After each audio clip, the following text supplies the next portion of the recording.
ऐसा ना करो मैडम जी, हमें नौकरी से मत निकालो मैडम जी। अब कुछ नहीं हो सकता, तुम लोगों के टर्मिनेशन लेटर तुम्हें घर तक पहुंचा दिए जाएंगे। क्या कर रहे हो तुम ये? छोड़ो मुझे।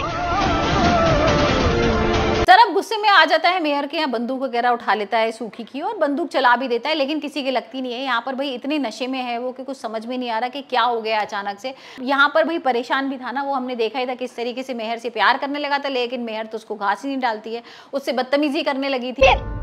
उतारो मुझे नीचे, छोड़ो। You bloody!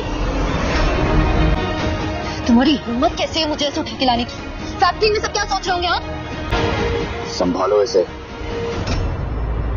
यहाँ पर उसकी इंसल्ट भी कर देती है, घर वालों के सामने कॉफी वगैरह भी उसने फेंक दी थी। तो ये सारी चीजें इतनी हो गई थी ना कि भाई अब सरब यहाँ पर आउट ऑफ कंट्रोल हो गया था और अब तो हद ही कर दी थी कि मेहर भाई ऐसी कार दे देती जिसके ब्रेक फेल होते हैं और यहाँ पर सरब चला जाता है उसको लेकर और भाई एक्सीडेंट होते होते बच जाता है क्योंकि हानिया बचा लेती है। लेकिन ये सारी चीजें अब इतनी हो गई है ना कि अब वो किसी को कुछ हुआ तो नहीं ना पुत्र? तुम सब तो ठीक हो ना? हैं? आप अपने इस काबिल बेटे को छोड़ के गए ना हमारे पीछे, फिर किसी को कैसे कुछ हो सकता है? बस आप ही की कमी थी। वेलकम। पर सरब ना मेहर को बोलता है मुझे कोई इंटरेस्ट नहीं है तुम्हारे लिए और भाई मैं तुमसे कोई शादी वादी भी नहीं करना चाहता हूँ। हो सकता है तो मैं हानिया से शादी कर लूंगा, तुमसे तो कभी नहीं करूंगा। अब कहीं ना भाई हानिया के दिमाग में ये चीज आ गई है कि हो सकता है कि शायद अब ये मेहर से शादी ना हो मेरे से हो जाए। तो ये तो हम आने वाले एपिसोड में ही देखेंगे, लेकिन कुछ ठीक नहीं करेगा रब। अब सबको लगता है ना कि ये सरब गलत नहीं है, हमेशा मैं ही उसके साथ गलत करती हूँ। कि फैक्ट्री में आग इसी ने लगाई है।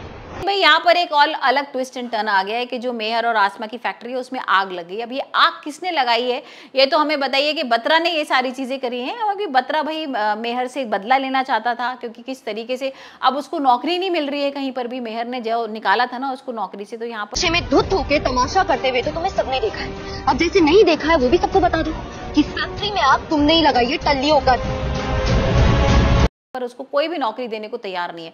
तो अब वो बदला लेना चाहता है, यहाँ पर उसकी फैक्ट्री में आग वगैरह लगा देगा और सरब पहुंच जाएगा ये सारी चीजें देखने। और सरब नशे की हालत में तो होता ही है, तो यहाँ पर भाई ऐसा लगेगा घर वालों को कि सरब ने नशे की हालत में ना आग लगा दी है मेहर के। यहाँ इस तरीके से वो धमकी भी देके गया था कि मैं अब छोड़ने वाला नहीं हूँ मेहर को, और आसमा को भी थोड़ी धमकी देके गया था। तो हो सकता है कि यहाँ पर भाई इसी ने आग लगा दी हो, बल्कि आग तो बत्रा ने लगाई है। लेकिन यहाँ मेहर गायब है। अब मेहर को क्या बत्रा ने किडनैप कर लिया है और क्या सरब बचाएगा जाके और क्या प्यार हो जाएगा? मतलब मेरे ख्याल से तब यही कहानी होने वाली है कि सरब जाएगा मेहर को बचा के और यहाँ पर मेहर को धीरे धीरे सरब से प्यार होने लगेगा।